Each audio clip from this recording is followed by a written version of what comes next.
여러분 안녕하십니까, 박상규입니다. 윤석열 대통령이 이재명 민주당 대표를 용산 집무실에서 만나 첫 대통령 민주당 당대표 회담을 갖습니다. 그 의미와 다뤄질 만한 의제들, 이 회담이 앞으로의 국정 운영에 미칠 영향 등을 심층 진단하겠습니다. 동네 빵집의 영업이익이 전국구 제빵 프랜차이즈들을 모두 제쳤습니다. 매출액 1,000억 원을 훌쩍 넘어선 대전 성심당의 성공 신화를 집중 분석해드리겠습니다. 먼저 고성국 아시아투데이 주필과 함께 말씀 나누겠습니다. 어서 오십시오. 안녕하십니까? 네. 먼저 이번 대통령 민주당 당대표 회담 어떻게 성사가 됐고 어떤 식으로 진행이 되는지 홍철호 대통령 정무수석의 발표로 직접 들어보겠습니다.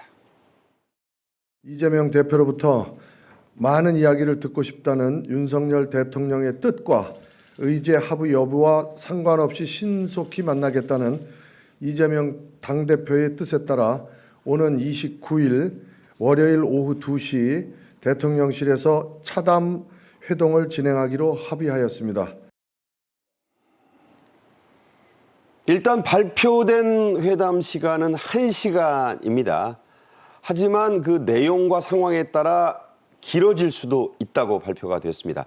배석자는 대통령실에서 3명, 민주당 측에서 3명인데요. 자, 이 인적 구성 다시 한번 보면 당사자인 윤 대통령과 이재명 대표, 그리고 정진석 대통령 비서실장과 홍철호 정무수석, 이도운 홍보수석, 이렇게 3명, 그리고 민주당 측에서는 진성준 정책위 의장, 천준호 당대표 비서실장, 박성준 수석 대변인, 이렇게 돼 있습니다. 자, 어떤 의미를 주는 인적 구성일까요?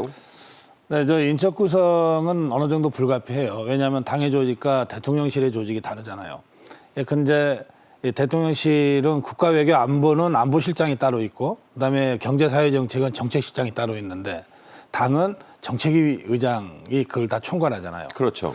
그러니까 정책 책임자들끼리 만나자 그러면 대통령실에서 2명이 나가야 되거든요.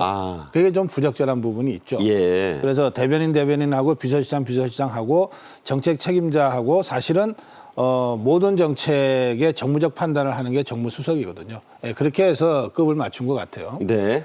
저는 이번 회담이 사실은 시작부터 파격적으로 시작됐다는 점에 주목합니다. 네. 보통은 대통령과 야당 대표가 만날 때는 이제 정무수석이나 비서실장이 대통령 메시지를 가지고 먼저 야당 대표를 만나러 가요. 그렇죠. 대통령 뜻입니다 하면서 전달하고, 그러면서 이제 뭐 조율되고 이러는데, 이번에는 윤석열 대통령이 직접 이재명 대표한테 전화를 했잖아요. 네. 물론 전화번호가 당시에는 없었던 모양입니다. 네, 그러니까는 이관섭 실장이 천준호 실장한테 전화해서 바꿔주는 형식이었지만, 그렇게 해서 대통령이 먼저 정말 격의 없이 소탈하게 우리 만납시다. 네. 얘기 좀 합시다. 차도 마시고 밥도 먹고 합시다. 이렇게 돼서 성사가 됐기 때문에 저는 그 회담의 시작부터 기존의 룰, 기존의 격식을 다 벗어던지고 정말 한번 제대로 조거리 벗고 얘기해보자. 이런 식의 회담으로 대통령이 시작을 했고, 또 그런 형식이 유지가 됐기 때문에 의제 같은 거 제한 없이 얘기하자. 이렇게 된 거거든요. 네. 그런 점에서는 만남 자체도 의미가 있지만 두 사람이 만나서 구체적인 무슨 결과를 내지는 않더라도 이렇게 소통하자라고 하는 것을 두 사람이 그 진정성을 확인한다면 네. 저는 그것이 굉장히 큰 의미가 될 거라고 생각합니다. 예.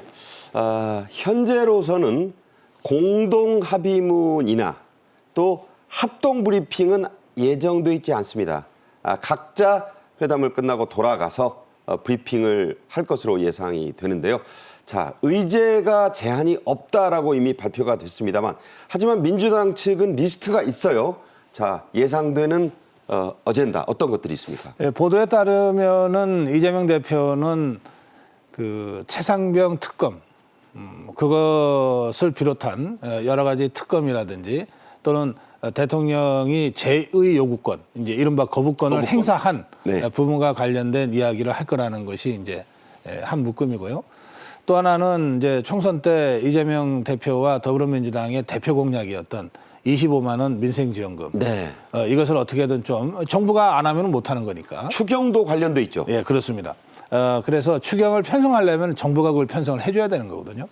예, 그래서 이제 그 두 가지를 중심으로 해서 대통령한테 건의 형식으로 얘기를 할 거다 이렇게 지금 알려져 있습니다. 네. 그런데 이 대통령실은 총선 민심을 받들어서 국정 현안이 한두 개가 아니지 않냐. 급한 현안도 있고 중요한 현안도 네, 있다. 네. 대통령은 아마도 중요한 현안은 노동개혁이나 교육개혁이나 또는 그 의료개혁도 있고. 연금개혁 그리고 이제 현안이 되어 있는 의료개혁 같은 것들이 정말로 중요한 국가적 의제라고 생각할 겁니다. 네네. 그러니까 이제 그런 얘기도 사실은 제1당 대표인 이재명 대표하고 좀 허심탄회하게 얘기를 하고 싶을 거예요. 네. 또 당장 우리 국민들 모두가 다 불안해하고 있는 이 의료 사태를 조기에 원만하게 수습하기 위한 야당의 협조가 상당히 필요한 시점이잖아요. 예. 또 그리고 이것은 사실은 국민적인 공감대가 있는 상태에서 진행됐기 때문에 지난 총선에서도 이 의료개혁 가지고서 더불어민주당이 대통령을 그렇게 심하게 공격한 적이 거의 없어요. 근데 그런 부분에 있어서는 의외로 쉽게 문제의식이 어떤 공감대가 형성될 수도 있어서 그래서 그다음에 또 한 가지는 사실 이제 국민들이 이스라엘이 이란을 공격했다. 뭐 이런 이 중동 전쟁으로 인해서 사실은 직접적으로 물가의 압박도 받고 있잖아요. 이런 문제들도 사실 걱정이 되는 거예요. 유가도 많이 오르고. 예.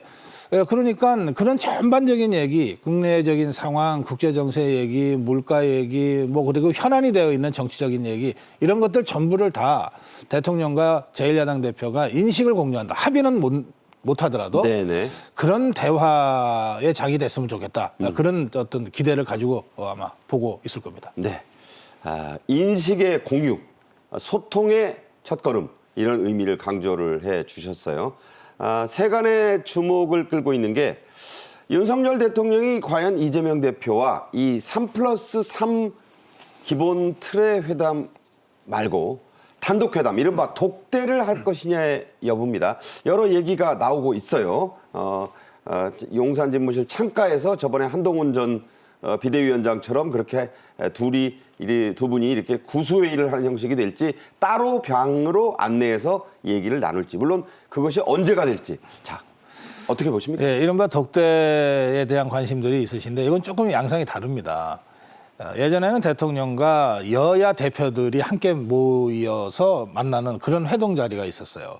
그럴 때는 이제 제1야당 대표하고 따로 잠깐 만나는 것이 독대의 의미가 있는데 끝나고 잠깐 저희들끼리 그렇습니다. 얘기 더 하겠습니다. 그러면 이제 제2당, 제3당 대표들이 좀 기다려주고 이렇게 그러니까 진짜 독대의 의미가 있죠. 근데 이번에는 함께 배석하지만 이 배석이지 참석자가 아니거든요. 그러니까 대통령 비서 3사람 그리고 당대표의 비서실장과 당의 그 당직자들이 이재명 대표를 배석하는 거기 때문에 수행해서 온 거죠? 예, 사실은 함께 있어도 단독 회담인 거죠. 예, 그럼에도 불구하고 두 사람이 좀 더 인간적인 신뢰와 이런 것들을 확인하기 위해서 두 사람이 따로 잠깐이라도 시간을 갖는 게 어떠냐 이런 생각은 양쪽에서 다 할 수 있습니다. 그런 점에서는 그 자체가 상징적인 거거든요. 네. 그리고 두 사람이 따로 하는 얘기를 다른 사람들이 전할 방법도 없잖아요. 그렇죠. 예, 그러니까 그런 두 사람만 따로 무슨 얘기가 됐건 뭐 하다못해 날씨 얘기를 하더라도 네. 두 사람이 따로 잠깐 얘기하는 것은 그런 의미에서 두 사람 신뢰관계를 보여주는 상징적 있는 상황이기 때문에 저는 대통령도 이재명 대표도 그거는 하지 싶어요. 네. 그러니까 그런 모습을 국민들에게 보여드리는 것만으로도 네. 어떤 의미에서는 이제 이 나라의 어떤 본격적인 소통이 되는구나. 그렇습니다. 그런 의미를 줄 수 있고 예. 또 한간에는 당의 상징색을 서로 바꿔서 뭐 넥타이를 하고 오시지 않겠느냐 이런 얘기도 물론 나옵니다. 아직은 가정이지만 그 부분은 어떻게 보세요? 의미가 있다고 보시는지. 보통은 이제 이 대통령이 호스트 아닙니까? 그러니까 초청한 주인 입장에서 그렇게 신경 써주고 배려해 주는 거는 있을 수 있어요. 그런데 이재명 대표가 어떻게 할지는 저는 전혀 짐작이 안 되고요. 네. 예, 그것도 뭐 본질과는 좀 다르지만 말씀하신 대로 정치인은 아주 고도의 추상적 상징 행위들로 이루어지거든요. 그렇죠. 그래서 색깔 하나, 넥타이 하나에 다 의미를 부여하게 되는데 그런 점에서는 저는 대통령실이 좀 충분히 그런 아주 디테일한 부분에도 좀 준비가 됐으면 좋겠다 그런 생각을 합니다. 그러니까 호스트로서의 윤 대통령이 오히려 이제 민주당 상징색 넥타이를 여러 가지로 하고 나오실 배려- 수도 그럼요. 있는 것 자체가 하나의 배려고 이 그렇습니다. 대표에 대한 예우가 될 수 있다 예. 이런 얘기입니다. 물론 민주당 이 대표가 어떻게 하고 올지는 지켜봐야겠죠. 여기서 윤 대통령이 약 일주일 전쯤 여야 간 소통에 대해서 한 언급을 듣고 이야기 이어가겠습니다. 정책 추진을 위해서 여야 당과의 관계뿐 아니라 야당과의 관계도 더 좀 설득하고 소통하는데 주력을 하겠다는 뭐 그런 뜻으로 이해를 해주시면 되겠습니다. 뭐 어떤 의지에 제한을 두지 않고 다양하게 한번 서로 얘기를 나눠보겠습니다. 이와 관련해 대통령실에서는 최근 윤 대통령이 이번 대통령 민주당 당대표 회담에서 이 대표 얘기를 경청하는 데 주력할 것이라는 그런 얘기를 계속해 오고 있습니다.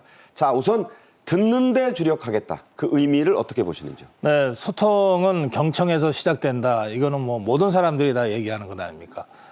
어떤 뭐 예컨대 대통령이 해외 순방을 갔다 와서 그 해외 순방의 성과를 여야 당 대표들한테 설명하는 자리 같은 게 가끔 있습니다. 있죠. 그럴 때는 대통령이 설명하지 않으면 얘기 진전이 안 되죠.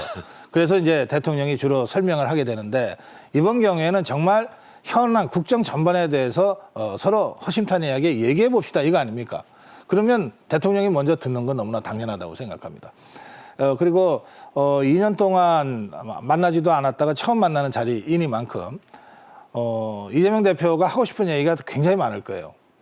일단 듣고 이게 이제 한 번 만나고 끝이다 그러면 대통령도 하고 싶은 얘기가 있을 테니까 할 건데 이게 이제 시작이라는 것 아닙니까? 네. 뭐 이걸 뭐 매주 첫째 주 화요일 날 만납시다 이렇게 정리할 수는 없지만 그러나 주요 현안에 있을 때 언제든지 만나고 만나는 것이 서로가 좀 시간이 안 되면은 전화 통화합시다. 지금 이렇게까지 돼 있으니까 이건 출발이란 말이에요. 네. 출발에서는 초청한 호스트인 대통령이 제1야당의 대표의 말을 충분히 들어주는 거, 충분히 말할 수 있게 기회를 주는 거 이것이 우선 순서라고 저는 생각합니다. 네. 윤 대통령은 최근 참모들에게 이재명 대표의 휴대폰 번호를 저장했다고 말한 것으로 알려져서 화제가 됐습니다. 자, 이런 얘기입니다. 이재명 대표의 휴대폰 번호를 저장했다. 언제든 전화 걸어서 함께 국정 논의하겠다. 이런 얘기를 했는데 이와 관련해서 이도훈 수석이 그런 얘기 했잖아요. 홍보수석이 차도 마시고 식사도 하고 통화도 하겠다라고 하셨다. 그 5분간의 통화를 설명하면서 그렇다면 이제 오늘이 차담회니까 전화는 이미 한번 했고요. 자, 이제 식사에 관심이 모여집니다. 오늘이 네. 이제 오후 2시부터인데 식사는 각자 이제 하시고 네, 그렇죠. 만난다는 거라서 국민들은 첫 만남부터 식사도 하면 좋았을 텐데 하는 그 생각도 갖고 있거든요. 네. 이 부분은 앞으로 어떻게 풀려갈 걸로 보시는지. 네, 정치인들이 주연 모임을 할 때 늘 밥을 먹으면서 합니다. 오찬이든 만찬이든 하는데 사실 그렇게 되면 조금 주의가 어수선해질 수밖에 없죠. 이거 뭐 음식을 차례차례 낼 때 서빙하는 것도 기다려줘야 네. 되고 또 아무래도 밥 먹으면서 밥 얘기 한마디도 안 할 수는 없잖아요. 그렇죠. 그러면 뭐 밥이 어떻다 뭐 이렇게 얘기하다 보면 이제 시간이 많이 이제 지나가기 마련인데요. 분위기 조성에는 굉장히 좋습니다. 네. 그런데 차담회로 바로 가는 것은 진짜 서로 간에 할 얘기들이 많은 거예요. 대통령도 듣고 싶은 얘기가 많은 겁니다. 네. 예. 그런데 밥 먹으면서 한 절반 시간 보내고 나머지 절반 가지고 뭐 대충 얘기하다가 말고 이런 식으로 좀 그 의전이나 또는 형식에 너무 치우치지 않았으면 좋겠다. 이제 이런 생각을 대통령이나 이재명 대표가 하는 것 같습니다. 아까 우리 자료화면도 대통령이 선거 이후에 여러 가지 변화를 보여주고 있는데 아주 전형적인 장면 중에 하나 아닙니까? 네. 그게 비서실장이나 정무수석을 직접 대통령이 같이 와서 소개를 하고 그리고 난 다음에 현장에 있던 기자들한테 뭐 질문이 있습니까 해서 2개씩 받았어요. 받은 질문을 답변한 것 아닙니까? 네네. 이거는 지금껏 보여주지 않았던 모습들이거든요. 그러니까 이번 오늘 2시에 있을 그 차담회도 그렇고 먼저 전화해서 성사시킨 것도 그렇고 의제 제한 없이 뭐든지 하겠다는 것도 그렇고 일단은 내가 많이 듣겠다고 하는 것도 그렇고 저렇게 그 대통령실 비서실장 정무수석에 대한 인사를 국민들한테 소개하는 방식도 또 기자들한테 질문을 먼저 해달라고 요청하는 거 이게 전부가 다 네. 총선 전에 우리가 보아왔던 윤석열 대통령과는 많이 다른 모습이거든요. 이런 일련의 노력들을 저는 국민들도 긍정적으로 보고 계신 것 같고요. 그리고 특히 이 회담의 상대방인 이재명 대표도 윤석열 대통령의 그런 진정성을 전제로 오늘 정말 진솔한 대화를 나눌 수 있게 됐으면 좋겠습니다. 네, 앞서 이재명 대표가 또 민주당에서 여러 경로를 통해서 의제를 이런 걸 얘기하겠다는 얘기는 고 박사도 고주필도 하셨으니까 대통령실은 이번 그 회담에서 의료 개혁에 대해서 이재명 대표와 민주당 측의 협조를 좀 요청할 방침인 것으로 전해지고 있거든요. 자, 민생, 의료 개혁이 가장 중요하다. 특히 이 민생 현안의 의료 개혁을 아주 핵심적으로 대통령이 좀 생각하고 있어서 윤 대통령도 이 대표와의 만남 속에서 특히 오늘 만남에서 어떤 모멘텀, 계기를 찾으려 한다 이런 얘기 나와요. 그렇습니다.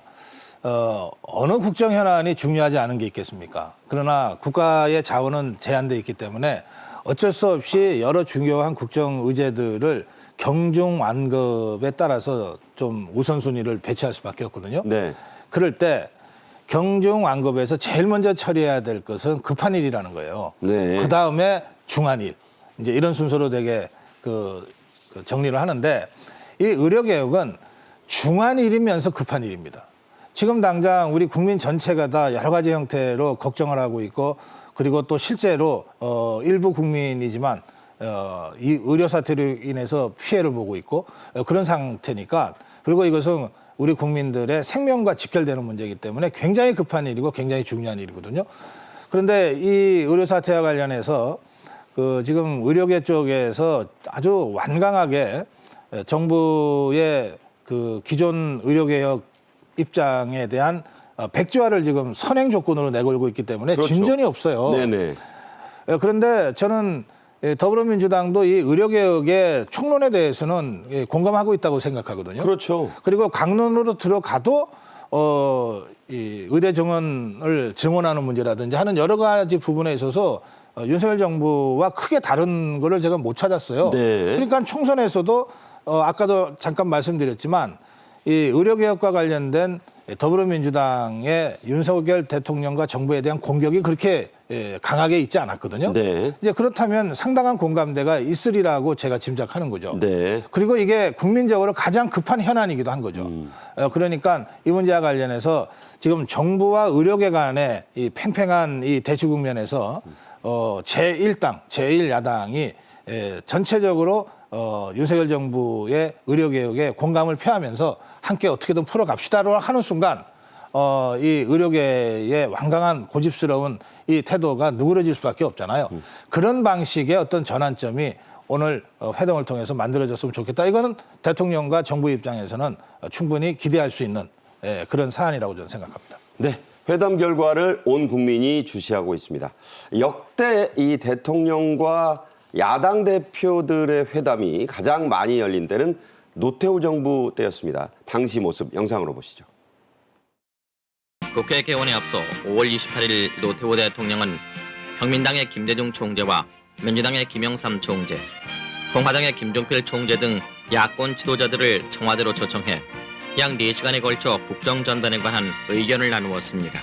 제6공화국 출범 후 처음 열린 이날 회담에서 노 대통령과 3당 총재들은 서울올림픽의 성공적인 개최를 위한 여야의 협력 방안을 비롯해서 민주화 실천을 위한 정부와 야당의 협력 방안, 통일 문제와 지역 감정 해소 방안, 분배 균등과 노사 문제 해소 방안, 후속자 석방 문제, 광주 사태 진상 규명 문제, 제5공화국 비리 문제 등에 대해 집중 논의했습니다.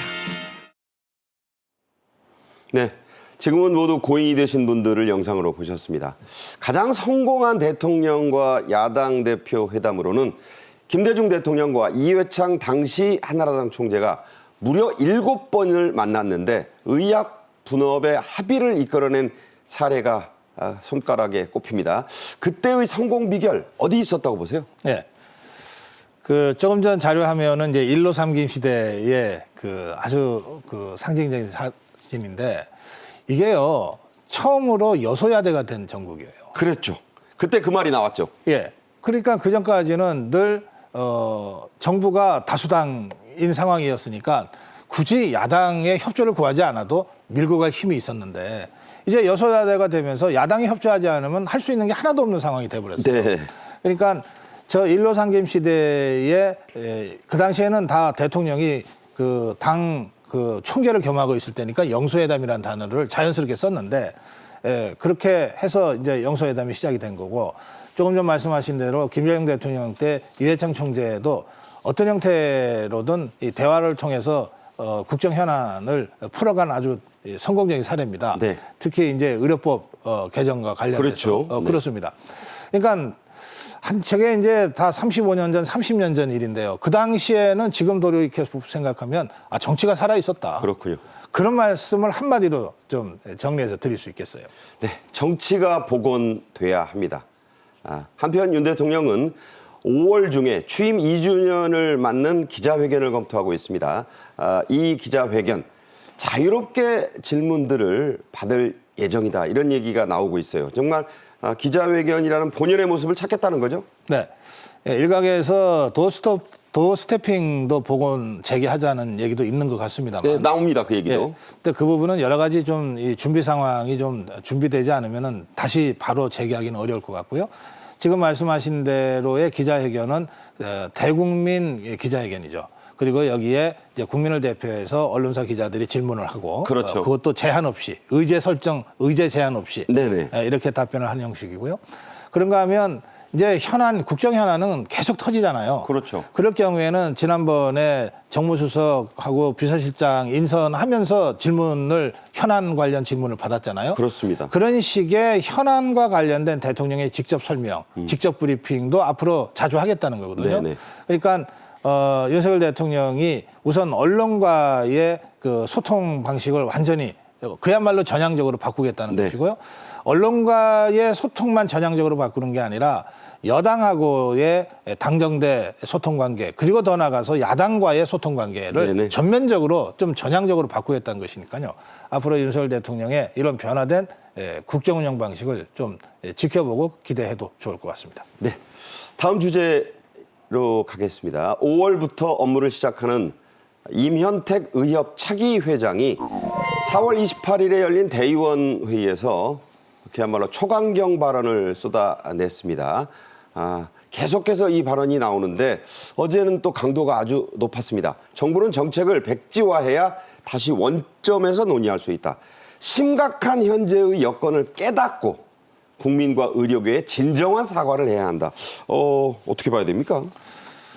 글쎄요, 제가 이게 의료계를 자칫 좀 폄하할 수도 있어서 조심스럽긴 한데요. 이게 제가 의료계만 얘기하는 게 아니고 오랜 민주화 투쟁 과정에서나 이렇게 대정부 투쟁을 할 때는 늘 목소리 큰 사람이 그 상황을 주도하게 돼요. 네.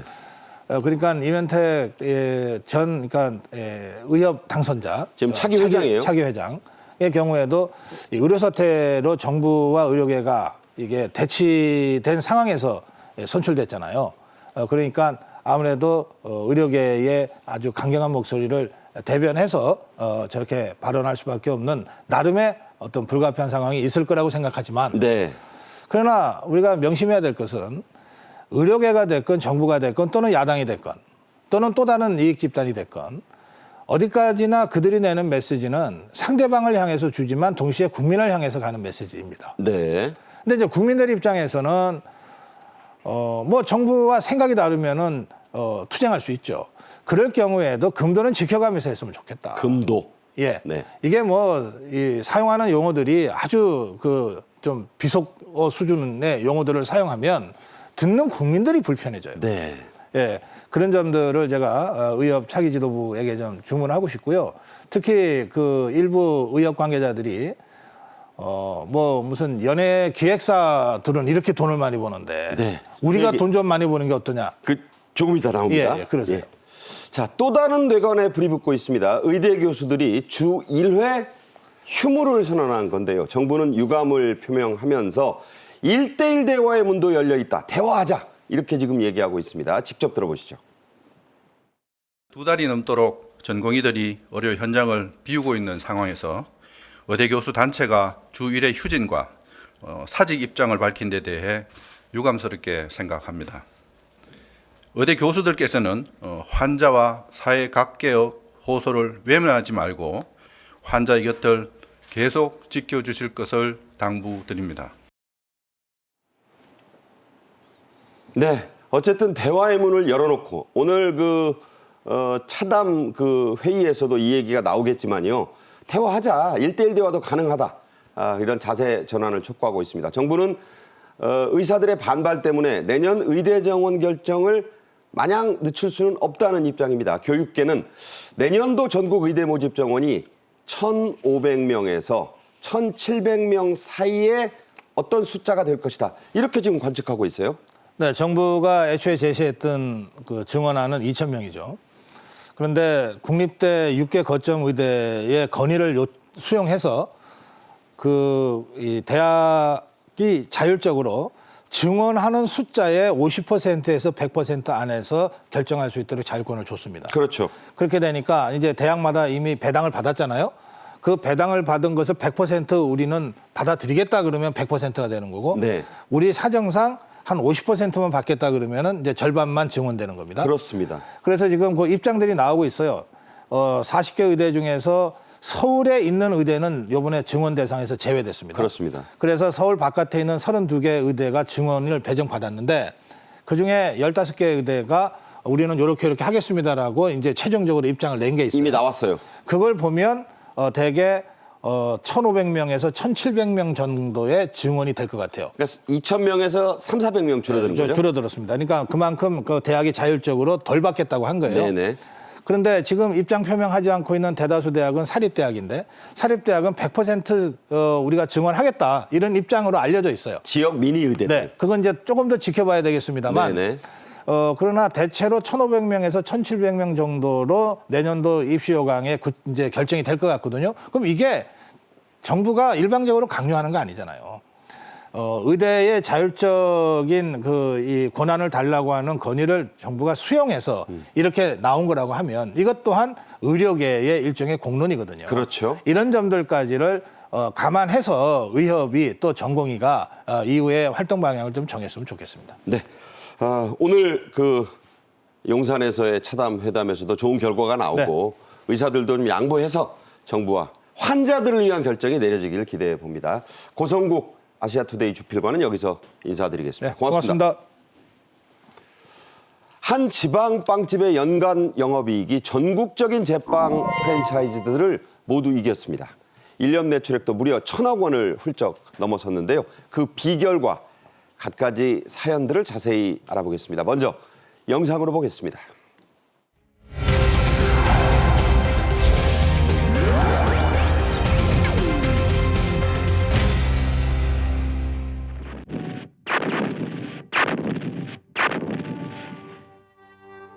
흥남 주변의 사주 방어를 받으며 피난민도 흥남부두로 몰려들었다.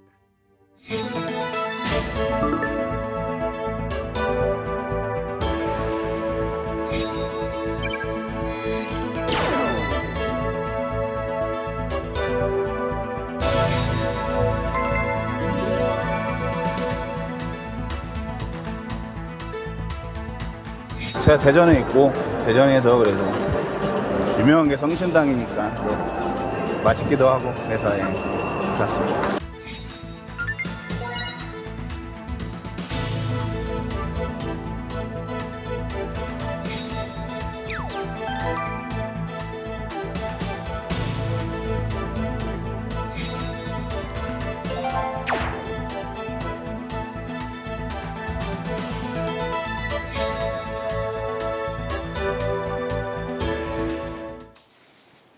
자, 이 소식은 임종윤 경제평론가와 함께합니다. 어서 오세요. 네, 안녕하십니까. 전국적으로 유명한 지방빵집으로는 군산 이성당 그리고 대전 성심당이 꼽힙니다. 이성당은 1945년에 개업한 우리나라에서 가장 오래된 최고의 빵집입니다. 성심당은 역사는 이성당보다 조금 짧지만 전국구 스타라고 할 수 있는데요. 대전역 물품보관소에 가면 신기한 모습을 볼 수 있다고 하네요. 예. 뭐 사진이 나오겠습니다만은 보통 역사, 뭐 고스포스텀 이런 데 가면 보관함이 다 있죠. 있죠. 뭐 라카라고 보통 얘기도 하는데 보통 라카에 이제 뭐 가방 뭐 이런저런 자, 저게 물품들, 라카 찍은 예, 모습이에요. 나오네요. 네. 근데 참 특이합니다. 저렇게 일부러 찍으려도 저렇게 찍을 수가 없을 텐데.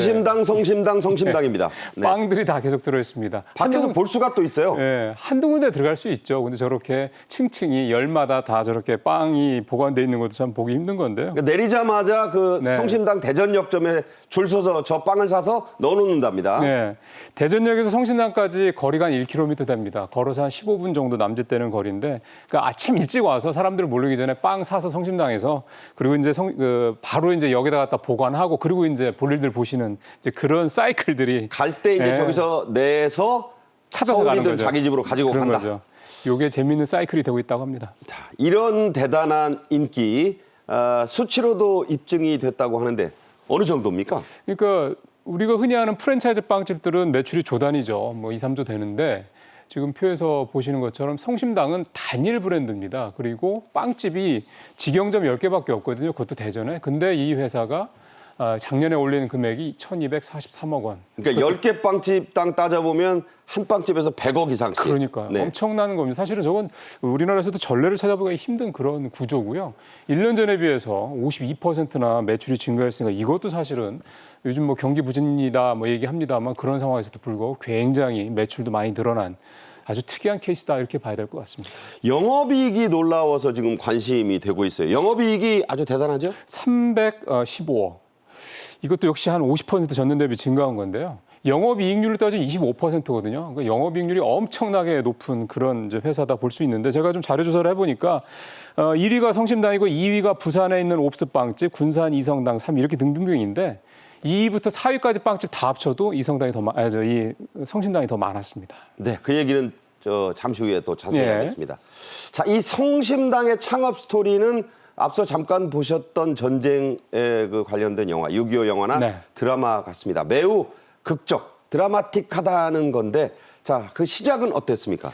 그러니까 이분이 원래 이제 북한 이북 분이시죠. 임길순 예, 창업자. 창업주 네. 임길순 이제 고인께서 이제 결국 이제 국제시장 영화에서 나오는 것처럼 흥남부두에서 배를 타고 이제 이남으로 내려오셔서 이제 사시면서 이제 빵집을 하신 그런 케이스인데 거제로 일단 가셨다 그래요. 예, 원래 천주교 신자였고요. 거기서도 수도원에 다니실 정도였고 그리고 이제 내려오셨다가 이렇게 지금에 들은 입지정적인 그런 어떤 결과를 내신 건데 어떻게 보면 산업화 시대에 정말 우리 부모들 먹고 살기 위해서 최선을 했던 부모들의 전형적인 모습인데 그러니까 굉장히 큰 성공 사례다 이렇게 봐야 될 것 같습니다. 북한 수도원에 계시다가 네, 흥남철수 때 빅토리아 메로디스 타고 이제 월남을 흥남에서 했었죠. 거제로 와서 거제에서 있다가 이제 서울 가신다고 네. 통일호 열차 타고 갔는데 그 다음이 뭐죠? 그러니까 보통 기차가 이제 부산에서 출발해서 서울로 가면 서울에 도착하면 되지 않습니까? 근데 중간에 고장이 나서 대전에서 내린 거죠. 이게 이제 필연인지 우연인지는 모르겠습니다. 그러다가 이제 가족들이랑 같이 있는데 배가 고프니까 한 성당을 찾아갔고 그 성당에서 밀가루 2포대를 줘서 그거 가지고 이제 장사를 시작한 겁니다. 네, 이 고 임길순 창업주의 첫 시작 성당에서 얻은 밀가루 2포대였다고요. 네, 그러니까. 사실은 아마 성당에서는 이분이 이걸 가지고 빵집을 할 거라고 생각은 안 했을 것 같아요. 너네 배고프니까 이걸로 뭐 수제비라도 해서 먹어라 이렇게 했을 텐데 이제 고인은 이걸 가지고 이제 빵집, 찐빵집을 차려서 그게 지금 현재 성심당 이제 모태가 된 거죠. 네, 그 찐빵집의 그 스토리 성심당이라는 이름이 이분이 이제 천주교 신자 수도원도 그렇습니다. 다니다 보니까 성스러울 성자 마음심 이게 바로 예수님의 마음이란 뜻이라는 거잖아요.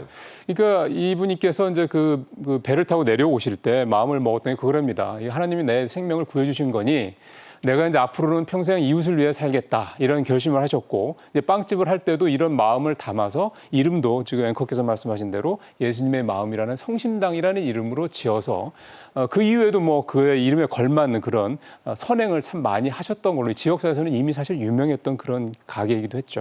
1987년 6월 민주화 항쟁 때 시위대에게 이 빵을 무료로 줬는데 그걸 막던 전경들도 먹어서 이게 검찰 조사도 받았다는 그런 일화가 있어요. 군사정권 시절에 충분히 오해의 여지를 살만하죠. 근데 이제 어떻게 보면 그거를 그 시위대를 잡던 정경들이 그런 증언을 해줘서 살아났다는 거니까 결국 이제 선의로서 충분한 보답을 받은 것 같습니다.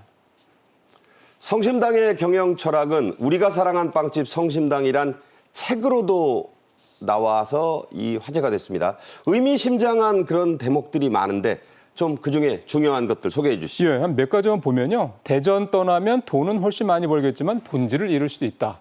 일종의 이제 논어에 보면 과유불급이라는 말이 있지 않습니까? 이게 과하면 부족하면 못하다라는 거를 잘 따랐다라는 생각도 들고요. 또 하나 대전에 와야만 먹을 수 있는 그런 빵집으로서의 가치를 지키고 싶었다. 이거 상당히 좀 로컬 어떤 가게로서는 이렇게 생각하기가 쉽지 않은데 상당히 좀 그 큰 그릇의 어떤 마음을 좀 느낄 수가 있고요. 그래서 성심당 가기 위해 대전에 간다는 말이 나오게 하는 빵집이 됐고 그러면 그게 우리의 자부심이다 이거죠? 그렇죠. 대전의 상징이 된 거죠. 여기 가보면 클러스터처럼요. 아주 성심당이 그 일대에 쫙 그 가게들이 좀 펼쳐져 있는 걸 보면 참 장관이다 이런 생각도 충분히 좀 하실 수 있습니다. 네.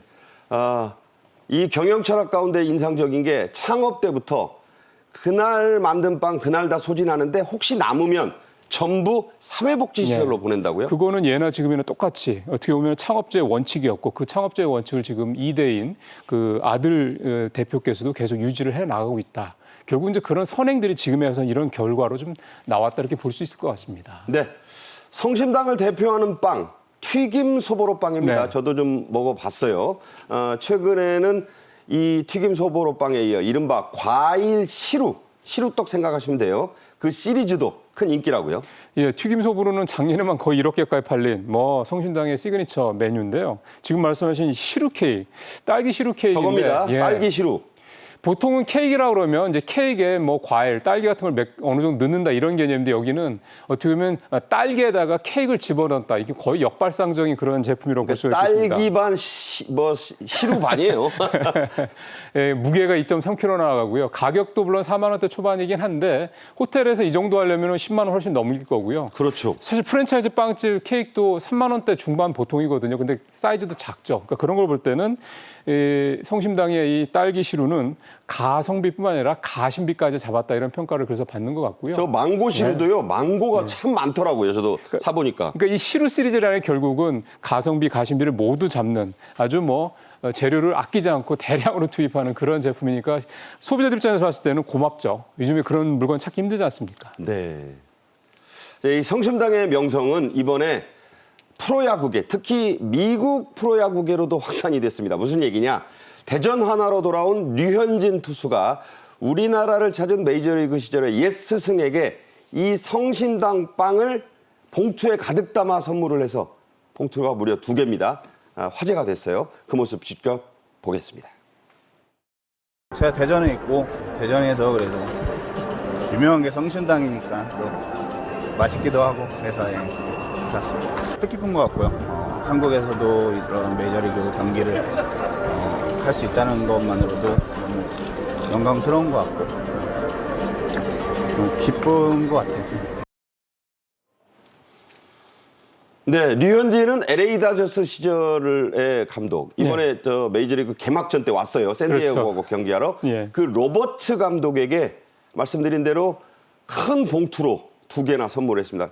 감독이 파한대소하면서 이걸 즉석에서 먹으면서 원더풀 했거든요. 이 장면이 미국에서도 화제가 됐어요. 예, 그러니까 성심당 입장에서 봤을 때는 정말 엄청난 광고 효과를 광고 엄청 드려도 안 되죠. 예, 누릴 수 있을 것 같고요.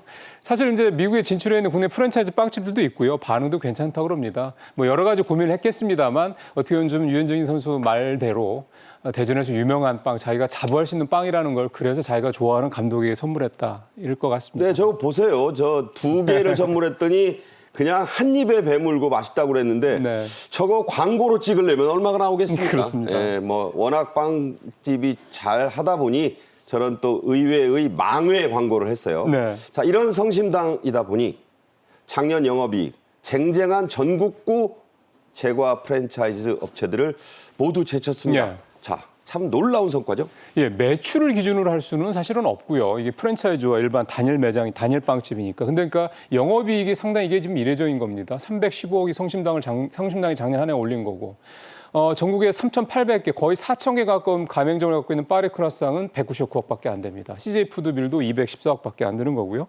이 참 엄청난 그런 결과인데 그만큼 수익에 비해서 비용이 상당히 적었다라는 거고 나가는 비용도 대부분은 역시 재료비에 썼다. 결국 네. 이렇게 좋은 재료에다가 많은 투자를 한 게 이렇게 매출로 이어졌다 이렇게 봐야 될 것 같습니다. 네, 그러니까 이제 외형은 어쩔 수 없지만 저렇게 영업이익이 높다는 건 그만큼 가성비와 가심비를 다 잡았다는 모두 얘기죠. 잡았다 이런 얘기입니다. 네.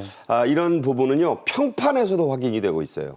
성심당은 2024년 4월 한국기업평판연구소가 실시한 제과제빵 브랜드 평판조사에서 그야말로 압도적인 1등을 했다고요? 예, 이 연구소가 33개의 브랜드를 조사를 했거든요. 그동안 뭐 압도적인 1위라는 거고 또 그 전년 대비해서 뭐 12% 넘게 또 이 지지율이 올라갔고 이런 것도 분명히 있고요.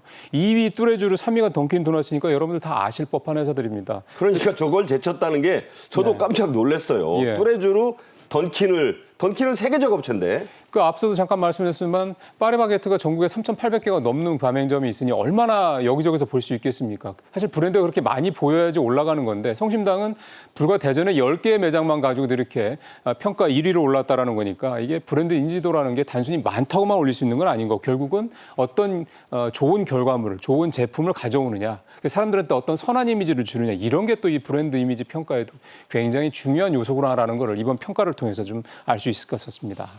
성심당뿐 아닙니다. 아까 말씀드린 군산 이성당도 네. 그렇고요. 다른 지방 빵집, 쉽게 말해 동네 빵집 브랜드들이 약진했습니다. 작년 영업이익률도 대부분 두 자릿수, 그러니까 10%를 넘었어요.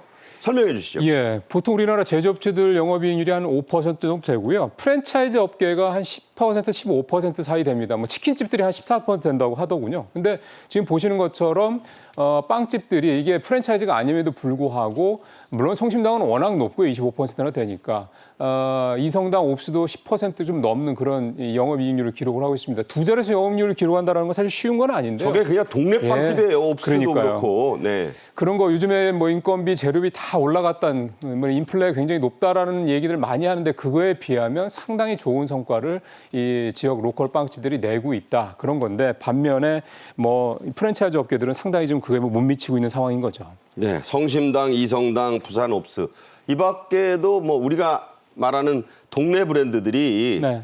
사실 뭐 액수를 떠나서 선전하는 건 사실이죠. 그렇습니다. 전체적으로 지금 예를 들어서 이제 동네 빵집의 대표적인 게 프랜차이즈 빵집 중에 파리바게트 같은 데인데요. 파리바게트 같은 경우는 작년에 영업이익률이 1%밖에는 안 되니까 우리나라 제조업들 평균 이익률보다 훨씬 떨어지는 거죠. 이런 차이가 많이 난 이유는 아주 간단합니다.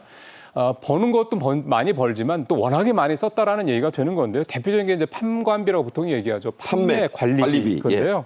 가장 큰 게 광고비입니다. 아시겠지만 광고 많이 하지 않습니까? 또 굉장히 비싼 CF 모델 쓰기도 하고요. 이런 게 일단 크고 매장이 4,000개나 가까이 되면 상당히 뭐 관리비, 물류비 안 들어갈 수가 없죠. 그러니까 돈이 많이 들어갈 수밖에 없는 구조입니다. 그러니까요. 또 하나 파리바게트 같은 경우는 인사사고가 많이 나지 않았습니까? 그러다 보니 뭐 이런 부분들 때문에 이런저런 뭐 이미지 광고라든가 또 언론사들한테 미디어들한테 광고하는 것도 많을 수밖에 없다는 점 이런 것들이 이렇게 이 프랜차이즈 빵집들이 비용이 많이 들어가는 이유다 이렇게 볼 수가 있겠습니다. 그러니까 반면에 이 지역 동네 빵집들은 입소문 위주 이게 무섭거든요. 예, 돈이 안 들어가는 마케팅으로 거잖아요. 돈이 별로 네. 안 들고 낮은 판관비로 승부를 해서 그렇죠. 역시 그 집 빵 맛있다. 이거 못 이기거든요. 예. 네, 이런 것들로 승부를 했다 이런 얘기입니다. 예. 끝으로요. 대전광역시는 아예 성심당을 성공 모델로 한 소상공인 지원 사업을 하고 있고 또 천안에서 화제가 된 사건이 하나 있어요. 인근 지역으로 확산됐는데 천안에서 베리베리 빵빵데이. 이 베리베리가요. 영어로 말하는 딸기류를 베리라 그러잖아요. 예. 그런 얘기입니다. 이거 어떤 행사였어요? 예, 천안이 원래 2021년부터 빵빵데이라고 하는 빵을 주제로 한 그런 이제 지역 행사, 지자체 주최 행사를 개최를 해왔습니다.